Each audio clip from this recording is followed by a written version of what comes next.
기도드리옵나이다. 아멘.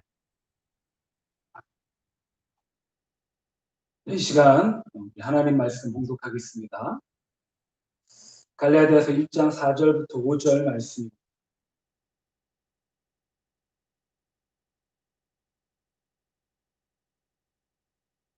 갈라디아서 1장 4절부터 5절.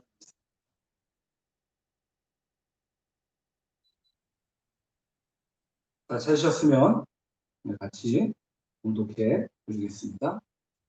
같이 봉독하겠습니다. 시작. 그리스도께서 하나님 곧 우리 아버지의 뜻을 따라 약한 세대에서 우리를 건지시려고 우리 죄를 대속하기 위하여 자기 몸을 주셨으니 영광이 그에게 세세토록 있을지어다. 아멘. 제가 한 번 더 봉독하겠습니다. 갈라디아서 1장 4절부터 5절입니다. 그리스도께서 하나님 곧 우리 아버지의 뜻을 따라 이 악한 세대에서 우리를 건지시려고 우리 죄를 대속하기 위하여 자기 몸을 주셨으니 영광이 그에게 세세토록 있을지어다. 아멘. 잠시 교회 소식 전해드리겠습니다. 코로나19 방역 대책으로 잘 아시다시피 주일 오전 예배 2주 동안 온라인 예배로 대체되었습니다. 하루빨리 코로나19가 종식이 되어서 더 이상 교회와 나라 민족 그리고 전 세계가 어려움을 당하지 않도록 기도해 주시기를 바랍니다.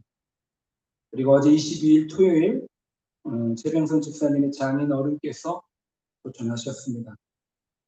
주님의 마음으로 위로해 주시기를 바라고요. 그리고 교회를 대표해서 저와 아내가 오후에 조문을 다녀오겠습니다. 북부지방 청소년 온라인 찬양대 전지적 찬양 시점이 8월 20일 토요일 오후 2시에 인터넷으로 송출됩니다. 찬양제에 관심 있으신 성도님들은 저에게 문의해 주시기 바랍니다. 코로나19로 무더운 여름, 참 어려울 때이죠. 우리 성도님들. 주님 안에서 건강하게 잘 보내시기 바랍니다. 이 어려움이 지나가고, 그래서 교회 예배와 기관들, 다음 세대, 지역과 나라, 민족이 하나님 앞에 올바로 잘 세워질 수 있도록 기도와 관심 가져주시기 바랍니다. 이 시간 우리 찬송 한 장 더 했으면 좋겠습니다. 찬송가 407장. 반주기가 상태가 좀 안 좋아가지고 스피커, 교회 스피커가 아니라 반주기 스피커로 나가고 있습니다. 그러다 보니까 조금 잡음이 있는데 그 정도는 우리 성도님들 이해해 주시기를 바랍니다. 407장 구주와 함께 나 죽었으니, 우리 성도님 초소에 계시지만 동일하게 큰 목소리로 우리 같이 찬양하기로 합니다.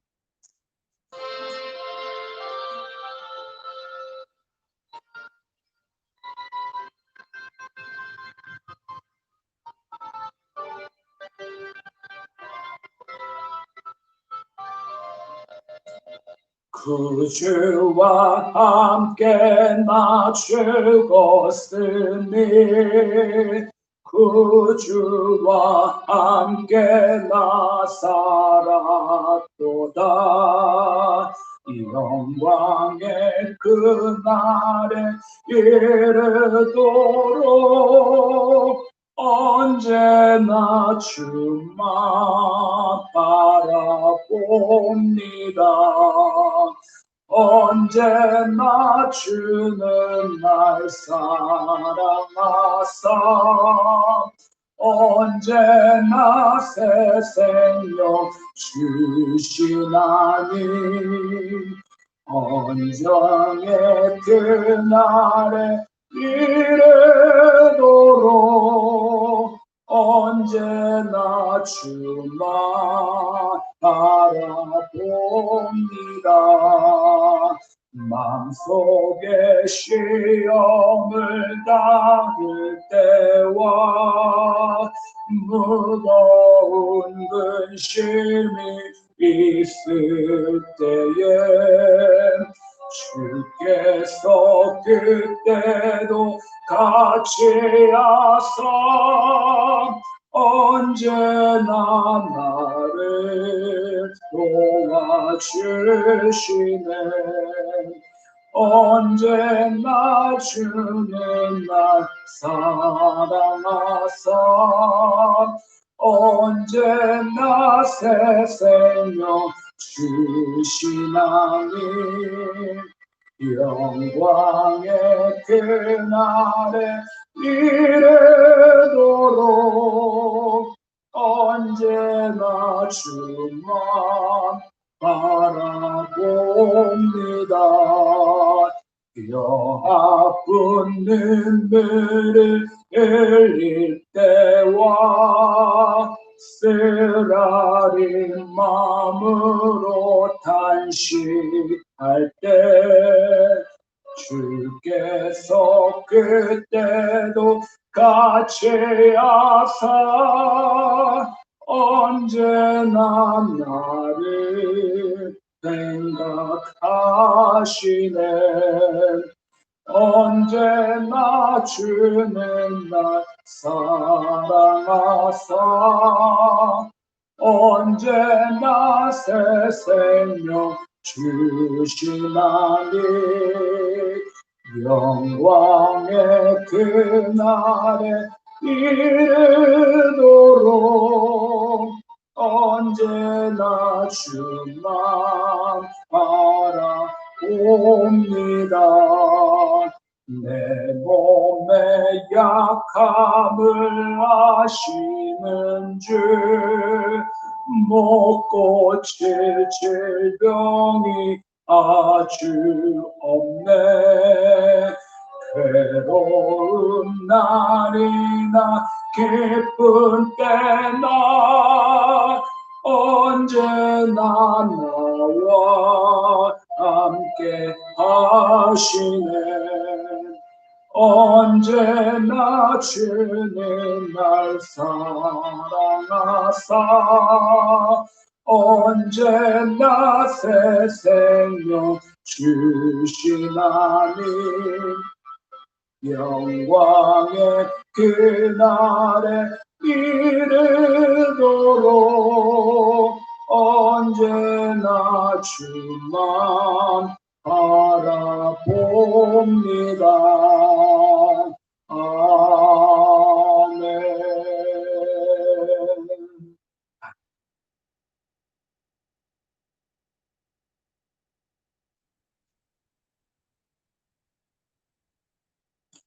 오늘 특별히 말씀을 위해 잠시 기도드리겠습니다. 하나님 감사드립니다. 하나님 감사합니다. 주님께서 우리 가운데 주시는 생명의 말씀을 이 시간에 나누려 합니다. 사람의 생각이 아니라 사람의 수고와 노력이 아니라 성령님께서 임하셔서 우리 마음과 생각들을 열어주시고 말씀의 씨앗들이 우리 마음 가운데 뿌려져 아주 귀한 열매가 맺는 복된 시간 되게 하여 주시옵소서. 감사드리며 예수님의 이름으로 기도드리옵나이다. 아멘.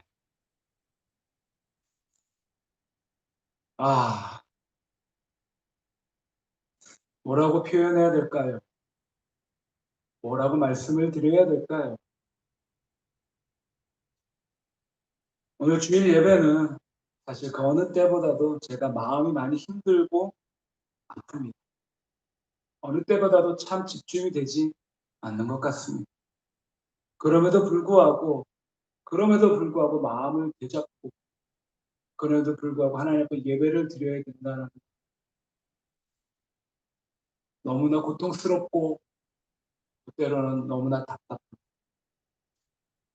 그래서 지금 누가 저에게 뭐라고 한 소리 한다면 눈물이 날 것 같습니다.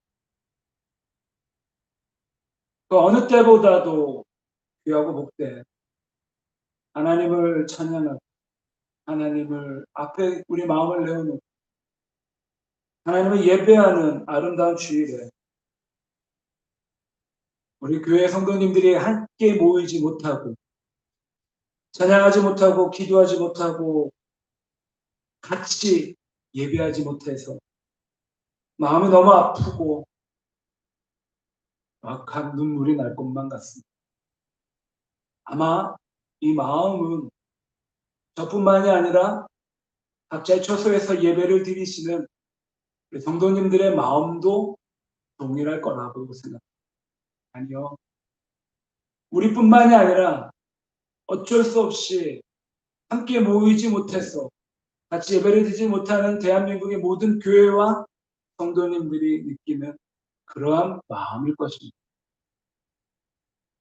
물론 우리 몸이 떨어져 있지만 시간과 공간을 초월하신 하나님께서 우리가 각자의 처소에서 한 마음으로 드리는 우리 예배를 흠양하시지만 그럼에도 우리 성도님들의 모습을 뵙지 못하고 같이 찬양하지 못하고 같이 기도하지 못하고 교제를 나누지 못해서 마음이 너무나 허전하고 너무나 무겁습니다.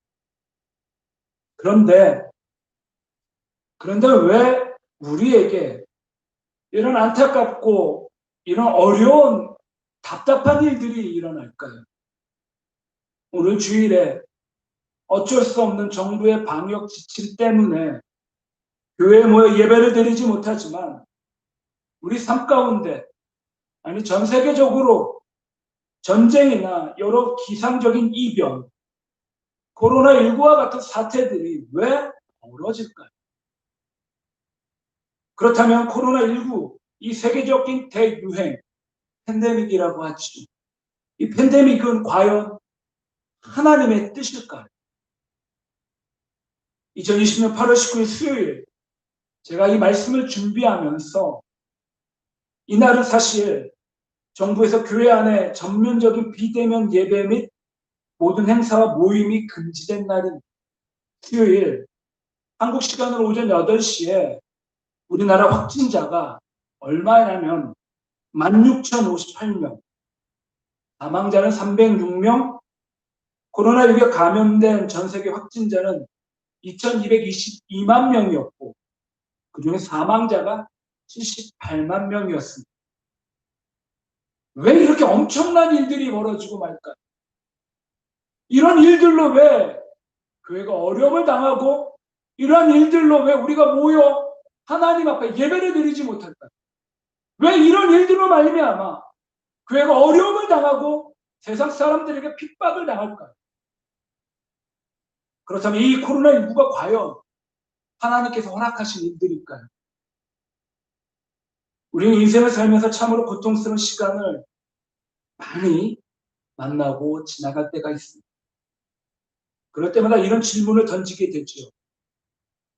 이 일이 과연 하나님의 뜻인가? 이 일이 과연 하나님께서 허락하신 일들인가?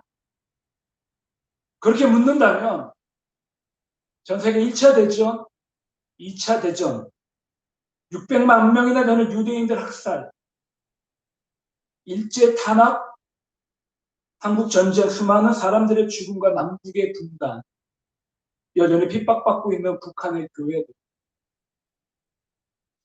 이런 모든 일들이 과연 하나님의 뜻이었을까라는 그런 물음표가 생깁니다. 저는 우리는 인생의 고통스러운 사건을 마주할 때마다 하나님의 뜻을 묻곤 하죠.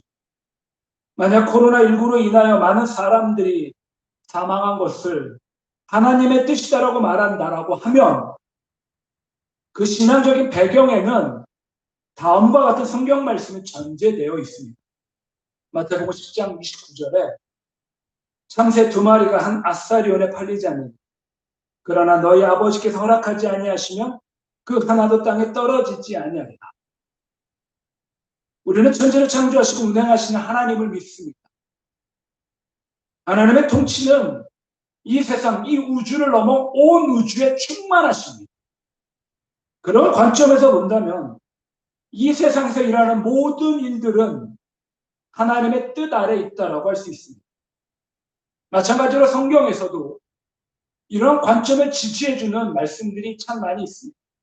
대표적으로 애굽왕 바로의 마음을 하나님께서 완악하게 하셨습니다. 모세가 무려 10번 이상이나 찾아갔음에도 불구하고 완악하고 완강한 바로가 이스라엘 백성들을 노예에서 절대로 놓아주지 않았습니다. 그런데 그것이 바로의 마음대로 한 것이 아니라 하나님께서 그의 마음을 완악하게 하신 결과다라고 합니다. 뿐만이 아니지요. 욥의 이야기도 마찬가지입니다. 의인이 고난을 당하는 이형입니다. 신정론이 아닌 의인은 하나님을 믿는 사람들은 항상 잘 돼야 되고 복을 받는다라고 생각한다라는 아니죠. 사단이 찾아와 하나님께 내기하듯 부탁을 하고 하나님께서 그 제안을 허용하시는 장면이 나옵니다. 하나님의 뜻이 아니고는 의인도 고난을 받을 수 있다라는 그런 사실을 분명히 말씀해주고 있습니다. 하지만 하나님께서 모든 것을 통치하시고 모든 것이 하나님의 뜻 가운데서 이루어진다라는 고백은 하나님의 전지하심, 하나님의 전능하심에 대한 고백이 될 수 있지만 그럼에도 불구하고 지금 당장 고통스러운 시간을 보내고 있는 나에게, 우리에게 참으로 이해하기 어려운 그런 신앙 고백이다라고 말할 수 있습니다. 만약에 정말로 지금 이 어려움을 겪고 있는 사람들에게 코로나19로 희생된 사람들이 나의 친척, 나의 형제, 나의 부모라면, 아니 어쩌면 내가 지금 이런 어려움 때문에 생사를 넘나드는 상황이라면 우리는 과연 어떠할까요? 지금 나에게 일어나는 일들이 하나님의 뜻이다라고 우리는 담담하게 받아들일 수 있을까요? 만약에 하나님께서 이 코로나로 전 세계 78만 명이 넘는 사람들을 죽이실 것을 계획하시고 허용하시고 또한 이루셨다면 우리에게는 이러한 질문이 생길 것입니다. 과연 내가 믿고 섬기는 하나님, 그 하나님 선하신 분이신가? 그 하나님 정말로 거룩하신 분이신가? 그런 질문이 생길 수 있습니다. 그런데 반대로 하나님께서 코로나19를 원하지 않으시고 많은 사람이 죽는 것도 원하지 않으셨다면 그것이 하나님의 뜻이 아니다라고 말한다면 또 다른 문제가 생깁니다. 과연 그렇다고 하나님이 이 세상을 제대로 주재하시는 분이 맞는가? 전능하신 하나님, 전능하신 하나님, 신실하신 하나님이 맞는가? 이런 질문이 제기됩니다. 사실 오늘 이 아침에 드려지는 말씀의 주제 굉장히 무겁고 굉장히 어렵고 굉장히 신비스러운 그런 주제입니다. 오늘 비록 서로 인터넷으로 서로의 얼굴을 마주하고 있지만 이런 위기 시대에, 이런 어려움 시대에 다른 어느 때보다도 교회가 고통받고 있는 시대에 우리를 향한 하나님의 뜻은 어디에 있는지 간절히 바라는 것은 말씀을 통하여 우리에게 놀라운 신비를 열어주는 복된 시간이 되기를 주님의 이름으로 간절히 축원합니다. 과연 하나님의 뜻은 어디에 있을까요? 과연 하나님께서 우리를 향한 진정한 의미의 그 뜻이 어디에 있을까요? 첫 번째는요, 창조세계 질서를 통해 우리를 향한 하나님의 뜻을 알 수 있습니다. 뭐를 통해서요? 창조세계의 질서입니다. 우리 인생을 향한 하나님의 뜻이 어디 있을까요?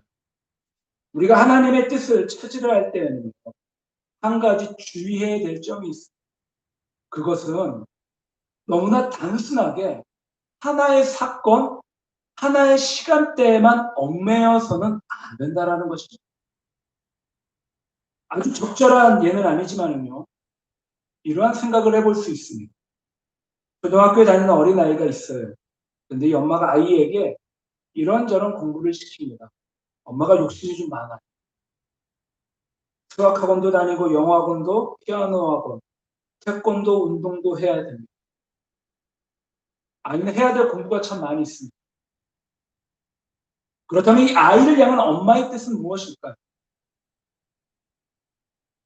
피아노를 잘 치는 연주자가 되는 것인가요?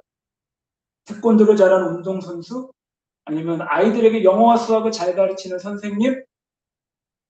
물론 이 안에 엄마가 아이를 향한 그 마음이 담겨져 있고 숨겨져 있을 수는 있지만 그것은 진정한 엄마의 뜻은 아닙니다. 진정한 엄마가 아이에게 바라는 것은 과연 무엇일까? 그것은 아이가 점점 자라면서 자기가 원하는 것을 잘 찾고 그 아이에게 숨겨진 달란트를 찾아서 그 아이가 성장하고 자라면서 꿈과 자기가 원하는 것을 마음껏 펼칠 수 있는 그런 토대, 그런 바탕을 만들어주기 위함이지. 그것으로 말미암아 자기의 삶을 온전하게 즐길 수 있고 행복한 삶을 살기 위한 그런 마음에 이 엄마는 아이에게 여러 가지 공부를 시키는 것입니다. 이와 마찬가지입니다. 우리가 하나님의 뜻을 발견하려고 할 때에는요, 때로는 어떤 사건에 대하여 그 사건의 본질이 아니라 그 사건의 주변에 얽혀져 있는 현상이나 또는 부차적인 것, 그리고 지극히 단기간의 시간에 매일 때가 참 많이 있다는 것이죠. 그러다 보면 하나님의 진정한 뜻을 놓칠 때가 있습니다. 우리가 이 코로나 이 사건 일부 이것을 우리가 단순히 그 사건 안에서만 하나님의 뜻을 찾는 것이 아니라 그 안에 담겨져 있는 본질들, 그 안에 담겨져 있는 단순한 사건의 시간의 연속성이 아니라 사건에 대한 시간이 아니라 그 사건이 일어날 수밖에 없었던 그 역사성을 우리는 살펴보아야 합니다. 이것은 비단 코로나19뿐만이 아니라 우리 인생 가운데 일어나는 모든 사건을 대할 때 동일하게 바라봐야 될 그런 시점이라는 것이죠. 조금 더 넓게, 조금 더 포괄적으로 지금 당장 보여지는 현상에 마음을 빼앗기는 것이 아니라 그 안에 담겨지는 본질, 당장의 시간이 아니라 그 사건에 담겨져 있는 흘러가는 역사성 안에서 하나님의 뜻을 살펴봐야 된다는 것입니다. 그렇다면 우리 인생을 향한 하나님의 진정한 뜻은 과연 어디에 담겨져 있을까요? 제일 먼저 하나님의 뜻을 살펴볼 수 있는 곳이 있습니다. 그것은 바로 하나님께서 창조하신 자연과 우주 질서입니다. 전체를 창조하시다 하나님께서 창조 세계 안에 놀라운 하나님의 뜻을 담겨 놓으셨습니다. 그럼 하나님의 뜻을 찾을 때는 가장 먼저 세상의 원리, 자연과 우주의 원리에 우리는 반드시 주목해야 합니다. 뭡니까? 사람은 물에 빠져 죽습니다. 하지만 물고기는 물에서 삽니다. 새는 날아갑니다. 사람은 날지 못합니다. 이것이 바로 창조의 법칙이지요. 물이 있으면 강이 되고 물이 넘치면 홍수가 됩니다. 그런데 물이 없으면 사막이지요. 사람은 태어나고 성장합니다. 노쇠해집니다. 그리고 결국 죽을 수밖에 없습니다. 이것이 세상의 원리, 하나님의 창조 질서, 그리고 하나님의 깊은 인생을 향한 창조를 향한 뜻입니다. 바로 이런 하나님의 뜻을 우리는 겸허히 받아야 합니다. 이것을 인정해야 합니다. 그러므로 사도 바울은 이렇게 하나님의 뜻을 분명히 말합니다.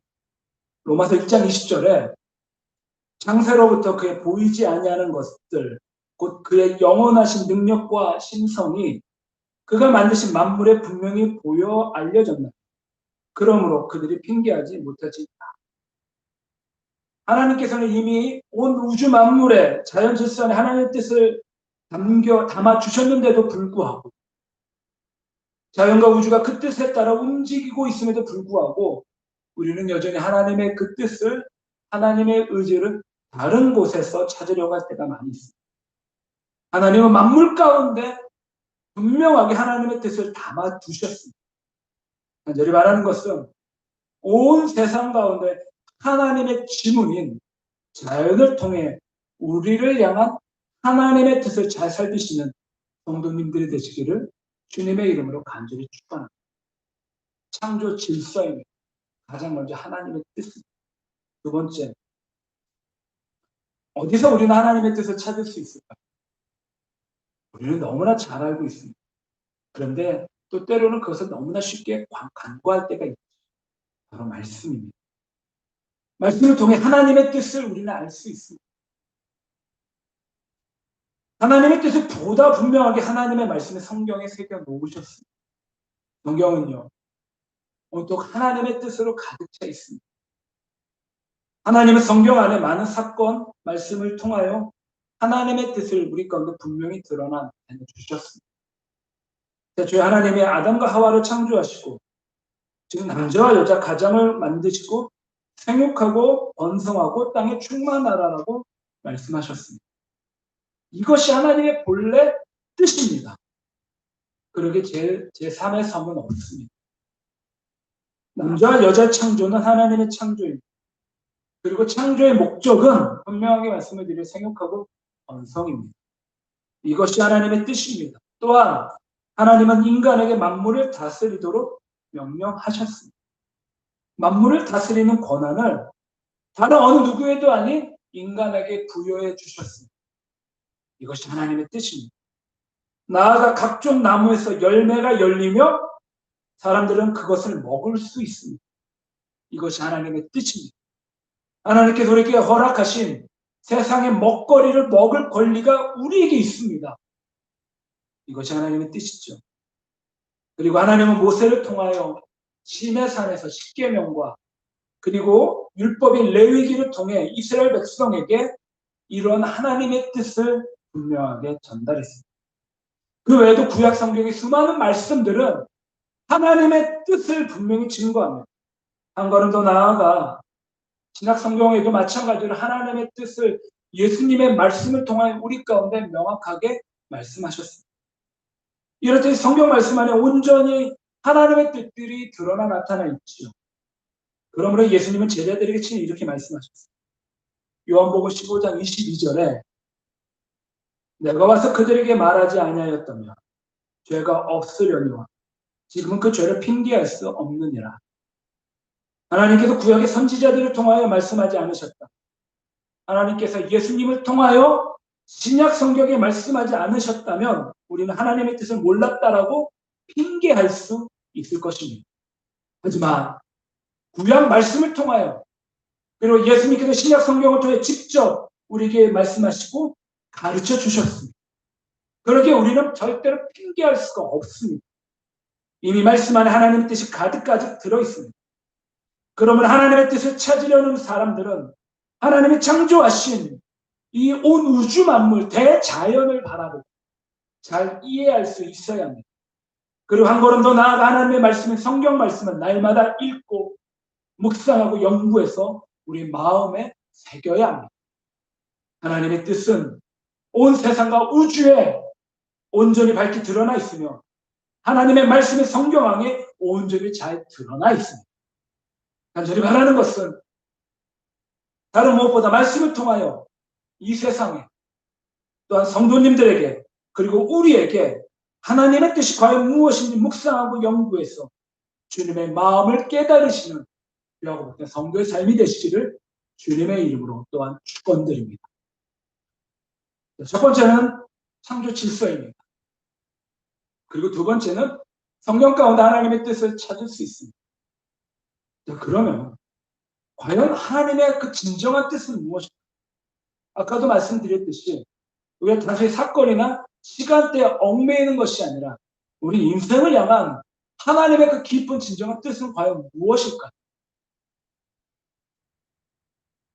자, 세 번째 하나님의 뜻은요. 다른 무엇보다 우리 인간의 자유를 온전히 실현하는 데 있습니다. 무엇을요? 자유입니다.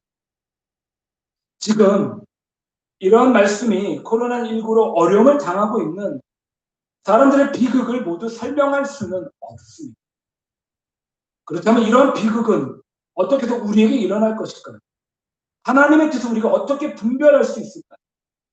그것은 다름이 아니라 하나님의 뜻은 보다 근본적으로 우리 가운데 자유함을 얻기 위함이라는 것입니다. 혹시 지난주에 제가 말씀드렸던 설교 기억이 나시나요? 제가 지난주에 말씀의 제목이 자유를 주신 하나님이다라는 말씀을 드렸습니다. 자유를 주시는 하나님. 그리고 첫 번째 대지가 우리에게 온전한 자유를 주시기를 원하는 분. 그리고 그 자유는 누군가의 희생으로 대가를 얻어져. 그리고 이처럼 귀하게 얻은 자유를 우리는 잘 지켜야 되고 우리의 다음 세대 가운데 잘 물려주어야 된다라는 말씀을 드렸습니다. 그렇습니다. 오늘 말씀의 핵심도 지난주와 동일합니다. 여기서 우리는 매우 중요한 관점을 이해할 필요가 있습니다. 하나님의 뜻은요, 태초부터 명확하고 분명했습니다. 하나님께서 인간을 만드실 때 어떻게 만드셨을까? 다른 무엇보다도 하나님의 형상에 따라 우리를 만드셨습니다. 그리고 그 형상에 따라 우리 가운데 뭘 주셨느냐? 온전한 자유의지를 주셨습니다. 자유의지. 하나님께서 에덴 동산을 창조하신 후에 아담과 하와에게 모든 것을 맡기셨습니다. 그런데 단 하나만을 금지하셨죠. 동산 중앙에 있는 선악을 알게 하는 나무의 열매는 먹지 말라라는 명령이셨습니다. 마치 이 명령이요, 인간의 자유를 제한하는 것처럼 보여질 수 있습니다. 하지만 바꿔서 다시금 곰곰이 생각해 보면 오히려 인간에게, 사람에게 온전한 자유의지를 주시고자 하는 하나님의 인간을 향한 깊은 의지였다라는 것입니다. 만약 이러한 선택권이 없었다면 인간은 그저 로봇과 같은 아무런 선택이 없는 시키는 대로 움직이는 그런 존재에 불과했을 것입니다. 무조건 하나님을 선택해야 하는, 무조건 명령에 복종해야 하는 그런 존재였을 것입니다. 하지만 선악과를 따먹지 말라는 금지 조항을 아담과 하와에게 주심으로 말미암아 그것을 자율적으로 선택하고 결정할 수 있는 권한을 허락함으로 하나님은 최고의 자유를 인간에게 선물로 주셨습니다. 그리고 이것은 바로 인간을 향한 하나님의 기쁘신 뜻입니다. 그러므로 하나님의 본래 뜻은요, 창조된 인간에게 전적인 자유의지를 허락해 주신 것입니다. 하지만요, 너무나 안타깝게도, 너무나 불행하게도 인간은 자신에게 주어진 그 자유의지를 온전하게 잘 사용하지 못했습니다. 오히려 잘못된 것에 그 선택권을 오용하고 남용하고 말았습니다. 인간에게 하나님께서 무한한 자유를 주셨지만 그 자유를 가지고 자신의 죽음과 파멸을 선택하고 말았습니다. 로마서 1장 21절부터 23절에 너무나 안타까운 말씀이 나옵니다. 하나님을 알되 하나님을 영화롭게도 아니하며 감사하지도 아니하고 오히려 그 생각이 허망하여지며 미련한 마음이 어두워졌나니 스스로 지혜 있다 하나 어리석게 되어 썩어지지 아니하는 하나님의 영광을 썩어질 사람과 새와 짐승과 기어다니는 모든 동물의 우상으로 바꿨는다. 무슨 말씀인가? 인간들이 너무나 안타깝게 하나님이 주신 그 자유를 오남용해버립니다. 그리고 그것으로 하나님을 선택하지 않고 하나님을 인정하지 않고, 그래서 하나님께서는 사람들을 타락한 마음자리에 내버려 두시고 해서는 안 될 일들을 하도록 내어버려 두셨습니다. 성경은 분명히 말씀합니다.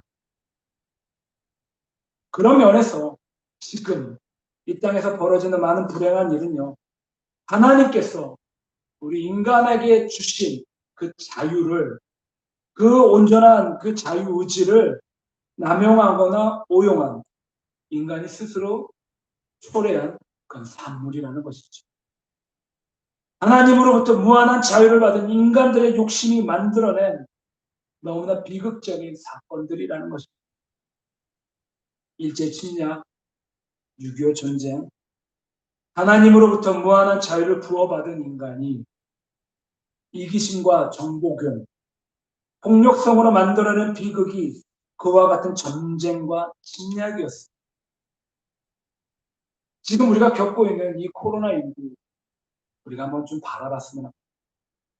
대부분 언론에서 처음 중국 우한의 한 시장에서 발견되었다라고 합니다.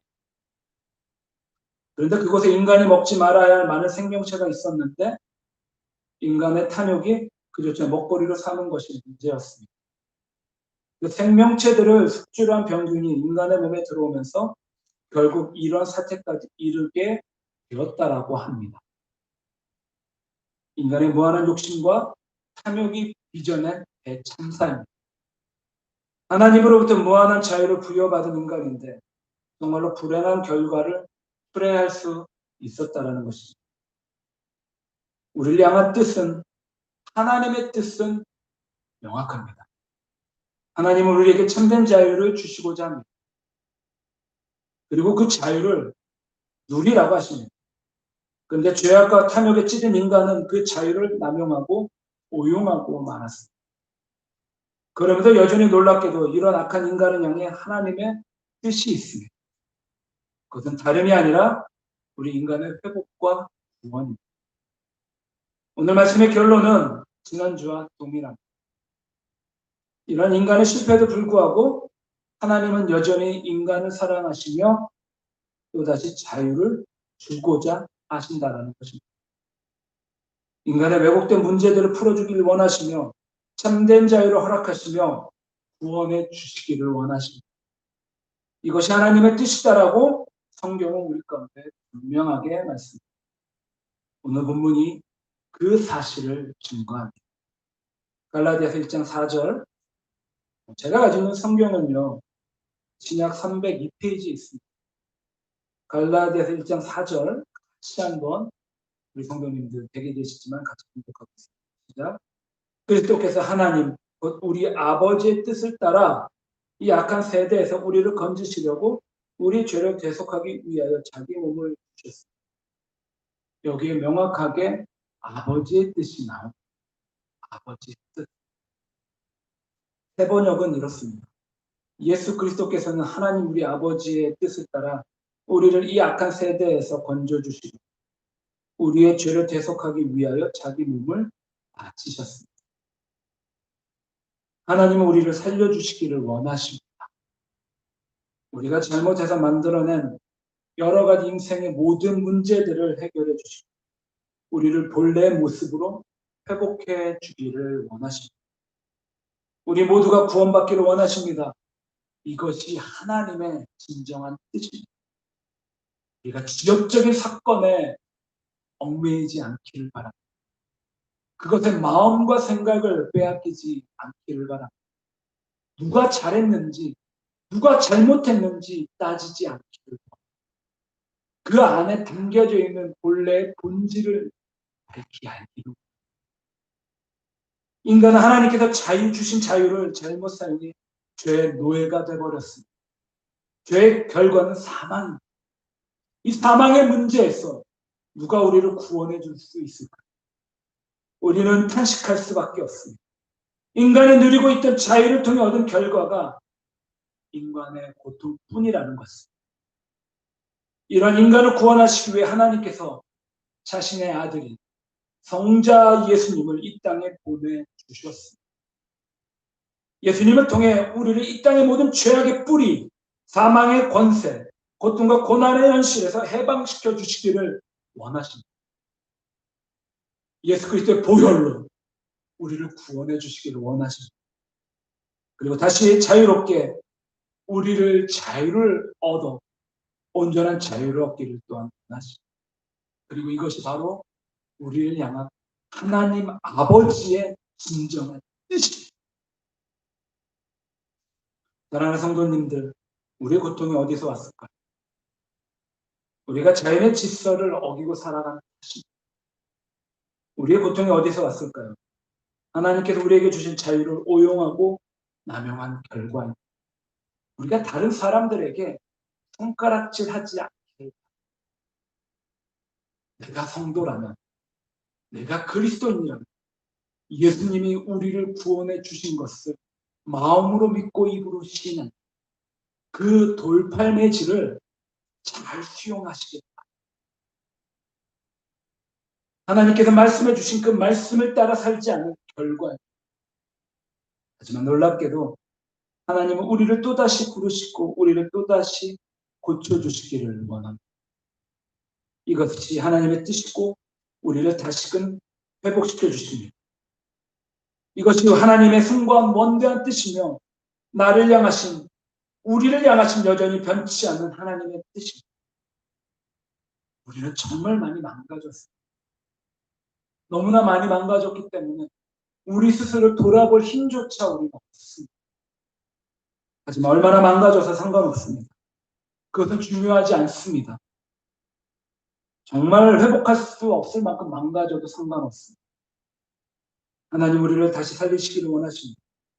회복시키기를 원하십니다. 참된 자유 주시기를 원하십니다.